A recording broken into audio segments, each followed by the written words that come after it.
In this video, I'll be showing you how to solve the Pyraminx faster with these 25 plus tricks. Now keep in mind that I use L4E for Pyraminx, so these are going to mostly apply to L4E and LBL solvers. So for top first users, although most of these tips won't be that useful, some of these tips actually will be applicable to that method as well. So the first trick is to use flicks for U moves. So a lot of people use these flicks where you flick with the back of the Pyraminx, which is actually not that bad. But when you do some R and L moves and combine it with these flicks, you'll actually notice that it becomes a bit uncomfortable. So the better way to do flicks for Pyraminx is to use flicks like these, or you flick from the front of the Pyraminx.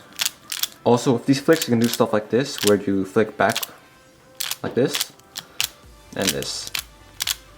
And these are also a bit harder with these flicks, but they're a bit easier with stuff like this.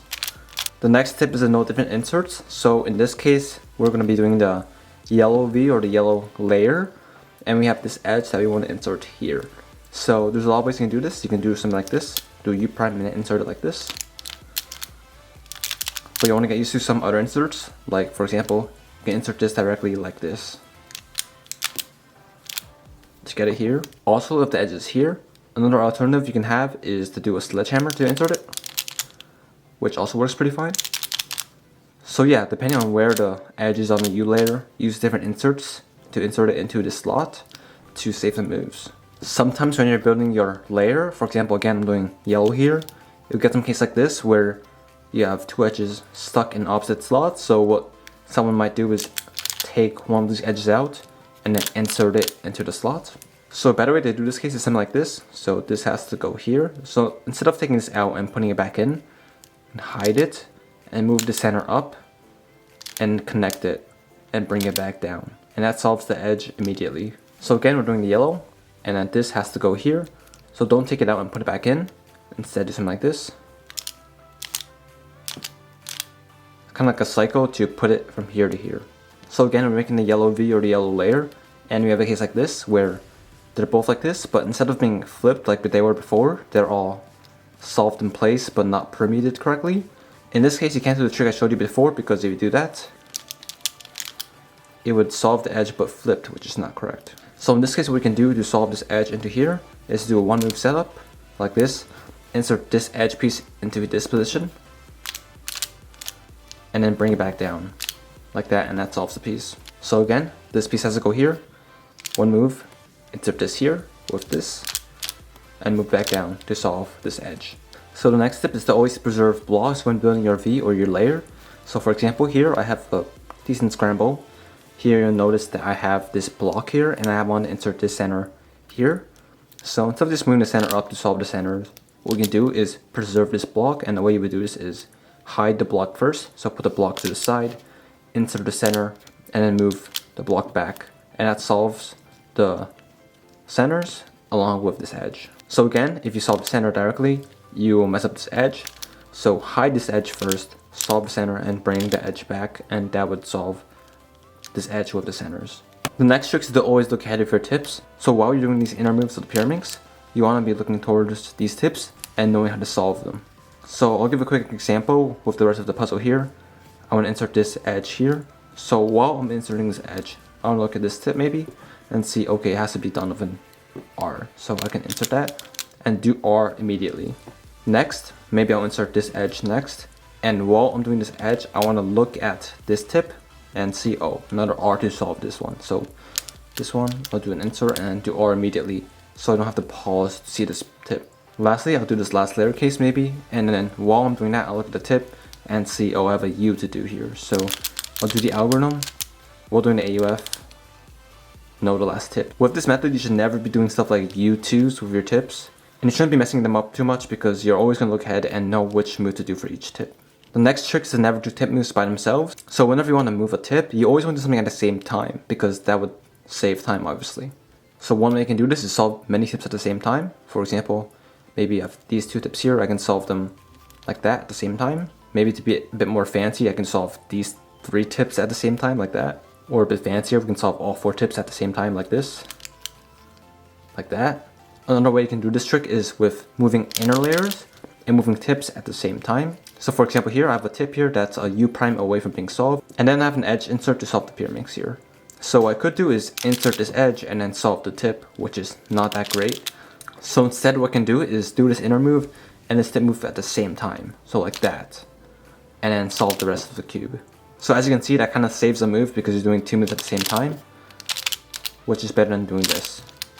So a lot of times you would want to move the inner layer as well as the tip at the same time, and one way you can do this is with slice moves. So there's always you can do this. So with U moves you can do stuff like this.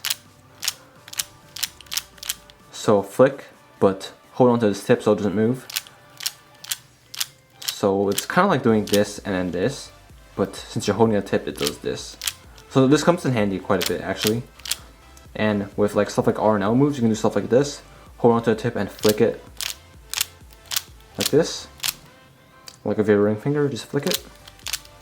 It's a bit less common, but you can do this with B moves as well. So stuff like this, I guess.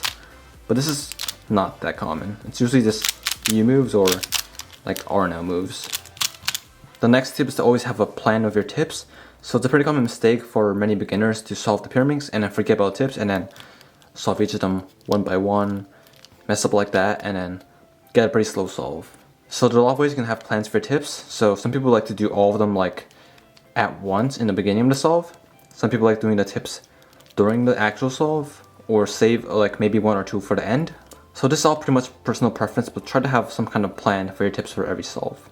Another thing is to avoid some bad tips for the end of the solve. So as I shown in this video, R and L tips are pretty easy to turn. B tips are not too bad. But if you're doing like R, L, and U moves, this U tip is quite not that accessible because RLB is pretty easy to turn, but if you're doing stuff like this, the U tip is all the way up here and it's hard to turn. So I try to avoid doing this U tip towards the end. So I have some kind of plan to do this towards the beginning. So stuff like that could help make yourselves a bit more smooth. The next tip is to avoid wrist turns if they're not R and L. So that means avoid wrist turns for B and U usually. For example, for a 2 flip, what you can do is something like this, ledge, and then do a wrist turn for the U layer, which is not too bad. But if you want to make this regripless so you don't have to regrip your hand here, you can do something like this to solve this. With flick moves. So usually do wrist turns for R and L and avoid some wrist turns for U and B moves because those aren't too efficient. Next trick is to have plans for B moves for Pyraminx without doing a wrist turn. So there are a lot of ways you can do this. So it's basically personal preference and depending on the grip you have the Pyraminx in. So there's stuff like this you can do with flicks. So you can do this with ring finger, or I guess middle finger also works fine. And also you can do the pushing up flick if you need to. There's also the finger trick where you can do the B moves with your finger like this, and then going backwards like this, and same with the left hand. Doing B tip moves are also really important. So instead of rotating into a U move or whatever, you would do something like a B move, but instead of doing a layer, you can do the tip. So a lot of ways you can do this again. You can do pushes like this, or other fingers if it's more comfortable for you. Doing these finger tricks make the back tip so much more accessible. Usually you would do something like this or something like that, but doing stuff like this makes it so much easier to do the back tip. So there's sometimes in Pyraminx where instead of doing like one single layer move, you would move a whole layer like this.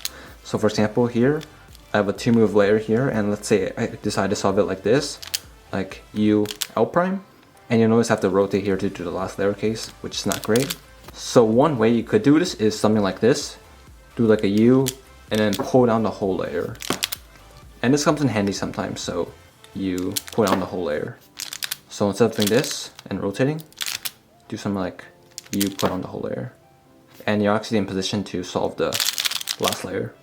The next trick is to always solve your L4E cases with 2 or less triggers. And you always want to do this, and you would never want to do more than that. There's one exception, which is the 4 flip, but other than that, you'd never want to solve your L4E cases with more than 2 triggers. For example, with this L4E case, I see it done wrong quite a bit. So some people don't know how to reduce this into 2 triggers, so they do like 1, 2, 3 or something like that, because they don't know how to quite reduce that to 2 triggers. But in this case, what you would do is do a sledgehammer actually to insert this edge, and then insert this edge here to solve the L4E. So stuff like that might be a bit hard to see because you're doing a sledgehammer and insert an edge like this, which people don't usually do. But for all your L4E cases, you want to be solving them in 2 triggers or less. If you're having problems with finding L4E algs, I do have a video on that, which should be here or in the description. Another common mistake with L4E sometimes is that people might mistake cases being the same as being different because it looks different. So for example here's one case, and here's another case. Some people might think that these 2 cases are different because like here these colors are different, but here are the same. But in reality, these are the same cases. So here it's just like this, but in here it's like this. So as you can see, they were the same case but with different AUFs. So be careful with L4E recognition. There are some cases where the blocks might look a bit weird, but actually they might be the same case. The next trick is to use R2s in your solve or L2s in your solve. Sometimes they might not seem necessary because it's Pyraminx. You should always do one move. But like even in 3x3, there's sometimes you do R3 to make the finger tricks a bit better, and the same as on Pyraminx, where you do like R2s and L2s. So here's one L4E case. So it's insert this and then sledge, but if you cancel it, you do an R2 prime. The optimal solution with move count would be something like this, but you do R twice, which is a bit awkward. So here, to avoid regrips, you would still do the R2 prime, and it still works out fine to make the finger trick a bit better. Here's another case where we can do L2 or R2. So obviously you can do something like this, but that regrip is bad, and even though that didn't have an R2, it's still regripped, so it could make the alg a bit slower. So to save that regrip, instead do an R2 move. The next trick is when you're doing a Vs or layer building, you always want to try to make blocks before you solve the centers. So something like this center is already solved, and we want to insert these 2 centers. So if you insert those 2 centers, nothing becomes solved. So one thing you can do is do like a D move right here, and you'll notice that solves this block. So immediately you can solve these 2 and solve a free edge with your centers. And this all came with just one move to solve this block. So you can see it's pretty cool that you can do one move and then solve the centers. Then that one move solves one edge, which is pretty good. So sometimes you can't do that and you're left with just the centers, and then you want to insert an edge here and you want to insert an edge here. So you'll notice that I can insert this edge and then insert this edge, but I can actually cancel the 2 inserts to make this a bit more smooth. And here's actually a pretty good application doing R2 again. So I can insert this edge and then insert the other edge at the same time, like that, and then cancel into this edge insert. So insert this and then insert this at the same time, insert this at the same time. So something like this, and it solves the V. Here's another example of doing this. You can insert this edge here, and then you can do a sledgehammer to get this in here, but you can cancel the 2. So insert this edge, this green one, and then sledgehammer this in. But to cancel them, you can do something like this. Insert, cancel into sledge. So insert this, sledge this in, but instead of doing that, just cancel it. So a lot of cancellation stuff can make your Vs pretty efficient. You can also cancel moves that make the centers with the moves that make the edges. So for here, I could do UR to solve these 2 centers and then insert this edge here with that. But instead, what I can do here is I can cancel here. So I could do a U, and instead of just going straight into this, I could do something like R prime U R prime. So instead of just inserting the center and then solving this edge, you can cancel it. So solve the edge with the center like that. With your fingers around here, you can also do something like a R2 here to solve it. That also works pretty fine. But the idea is just to cancel the moves to make the center with the moves to make edges. Sometimes you can do really easy setup moves that make blocks but aren't really that obvious. For example here, insert the centers, you get no blocks at all. But one thing you can do here is you can do a D move here, and you'll notice that if I insert this center, this actually creates this block. So stuff like this is not that obvious, but you'll notice that doing that one move to influence can actually solve one block for your V or your layer. So the general idea of how you want to do this is know how your centers move and how those insert edges, and then try to find edges around the puzzle to move into those positions. so that you can solve them while solving your centers, just like this. The next trick is to always be smart with the angle you're solving your V's in. For example, here I can solve the yellow V with this simple 2 mover, but you notice to do L4E I have to rotate like this, which is so annoying. So you have to be a bit creative, maybe rotate it here, do U R prime and rotate that, that's a bit better. Or even this angle works, it's a bit awkward, but L prime R prime, that solves the V. And then it's also rotationless, so it goes straight into L4E. So think about the angles you want to solve your V in. You obviously don't want to solve it in this angle, then you have to rotate like that, that's bad. Something like this angle or this angle aren't too bad, but ideally solve the V's in this angle, which is the best. Here's the trick I love for no block cases. So whenever you have no blocks here, and you see a layer that has 2 edge pieces that belongs in this layer. So for example, I'm doing the yellow V here, and I see these 2 yellow pieces here. So sometimes if you have this case, you can solve these with a 3 cycle like this. So here I could do a hedge, and that solves the whole V by itself. So again here, I notice I have 2 yellow pieces here in this yellow layer, and they go in a 3 cycle like this. So just do the algorithm for that 3 cycle, and that solves the V automatically, and then go straight into the L4E. Another example here, so here I would see the yellow again, and I would see I have these 2 edges here. So in this case, the 3 cycle I would use is the insert thing, so it goes like this. It's kind of like inserting this edge here, and that creates a 3 cycle in the front, and with that it solves this edge and this edge at the same exact time, which is just great, and it goes straight into L4E. To add on to that tip, you can do some 3 cycles outside of this layer to solve some V's. For example, in this case I have this edge here.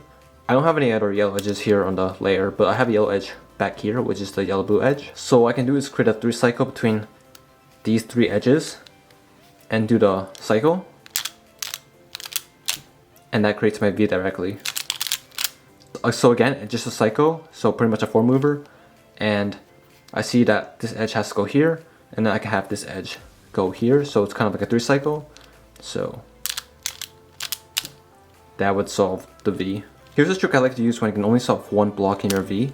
For example here, I can only see my 2 move yellow, but it only solves 1 block. So in a case like this where you have only 1 block solved, what you can do is while you solve the second edge, try to solve an edge on a top layer. It's actually pretty common that I can do this, but in this case what I would do is notice that if I insert this edge here, I'm actually going to solve this edge, and you'll notice it like this.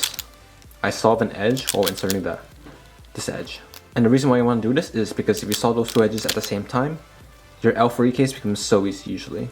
And here's a 3 mover. So here's another example. I see a 2 move yellow, so 2 move yellow here, but that only solves 1 block. So here I have this next edge I have to insert here. So instead of doing something like insert like this, which is alright, or maybe insert like this, which also works, I want to do a sledgehammer here because I notice that this edge will go here, which solves it. So here if I do a sledgehammer to solve the second edge, I get a free edge on the top layer, which means I get a pretty easy L4E case. You want to be careful though. So here I have a case again with 1 edge solved and 1 insert the second edge. So here, if I insert it with a sledge, as you can see, this edge would go here, and I would get 1 edge solved on top, which means a pretty easy L4E case.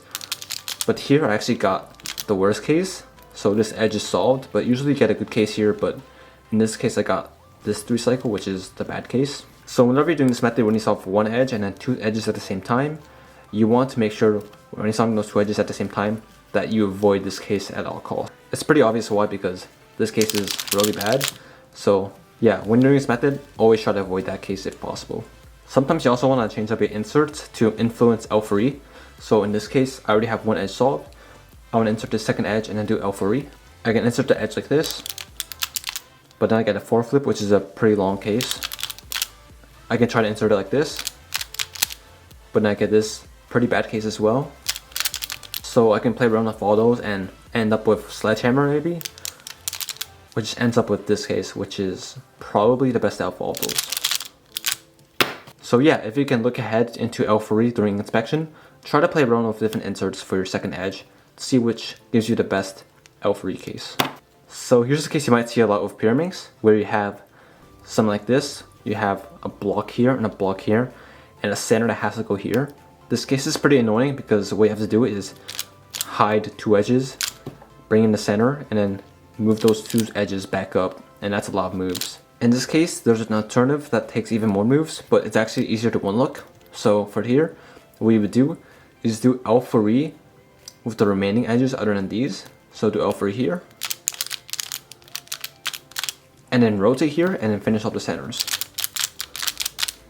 So you'll notice that doing the center swap at the end is pretty bad and not that move efficient, but you'll notice that this whole thing is one look because you just do L4E and then the center swap. But if you notice, if you have a case like this, if you do all those 5 moves and then L4E, it's very hard to really one look it and look into your L4E. But if you do L4E first and then do the center swap, it's more moves, but it's easier to one look. So it's a bit of a trade-off, but it could get you faster times if you're not that great at one looking. That same idea can be used in solves like this, where you have this kind of bad thing here. And you notice that if the green edge is here, this whole layer can be solved with the recycle. So what you can do here is do L4E first to get this green edge here, something like this. And then solve this long recycle alg.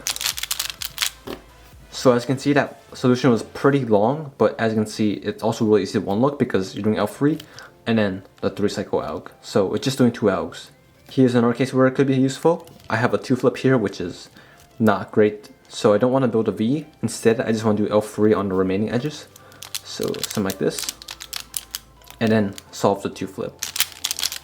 So this is not that efficient, but it's easy to one look. So it can turn pretty fast. So sometimes you solve the centers here, and then you get this yellow with one edge inserted, and you'll notice that one edge is solved on top here. So one thing you can do is, if you realize that these colors match the front layer, you can go ahead and solve that, and then just ignore this whole layer and then just go to L4E with this V. Another alternative is to insert the second edge while preserving this, which usually gives you a pretty easy case for L3E. Sometimes you get a case like this, where you're trying to solve a V on the bottom. So you solve one of the edges on the bottom layer, and then you just happen to get one edge solved on top. So in cases like this, you can treat this as a pseudo-V, and then solve the L3 for these 4 edges, and then finish off the pseudo layer misalignment, and then you solve the whole puzzle. So the idea is, if you solve some block, and then you have a block solved on top, put the block here, and then get that pseudo-V, and then solve the L4E, and realign this layer. This technique is pretty hard because it's quite difficult to recognize the L4E because one layer is misaligned, but if you can do this pretty well, it actually saves quite a bit of moves. Whenever you can, you always want to obviously cancel into the L4E alg if your V building cancels into it. So one thing to make this even better is to cancel into bad L4E algs. So for example here, U L prime, that solves the V here, and I have this case which is pretty easy. So usually how I solve this case is something like this, that, and then solve the rest. But instead here, since my last move is going to be an L prime, I can actually cancel one move and do a hedge slammer here, and then solve the rest of this case. So usually solving this L4E like this, and inserting this edge is not move efficient, but since I'm canceling it with one of the moves for building the V, it actually becomes pretty smooth. So you can also do different L4E solutions to give better AUF. So for here, I have this 2-flip. What I can do here is do a hedge slammer and insert this edge, and then get a U AUF. But in this case, to avoid the AUF, you can do something like this. Insert this edge here, and then insert it back here. Same number of moves, but avoid the AUF. Recognizing how to avoid the AUF is quite difficult actually for all the cases, but if you know how to do them and influence them different ways, you can save a move, or maybe even 2 moves sometimes. So sometimes you can do the L4E from a different angle. So usually you would hold the angle like this, with the V like this, and this open edge here. But you can actually do L4E in different angles. So here, let's say I have this one move here to solve the V. Instead of rotating and solving this L4E case, I can just solve this like that. This works with some other L4E cases. So here, again, this one move V, I can solve this case, this L4E case, with only R and U moves like this. So again, the V was this way, and I still solved the L4E. So there's some cases where you can do L4E from a different angle, and it would still work pretty well. So yeah, this tip helps you remove that rotation between doing the V and then the L4E, because sometimes you can do L4E from that angle that you did the V in. So yeah, that's pretty much it for these tips on Pyraminx. Hopefully you found these tips helpful, and thanks for watching.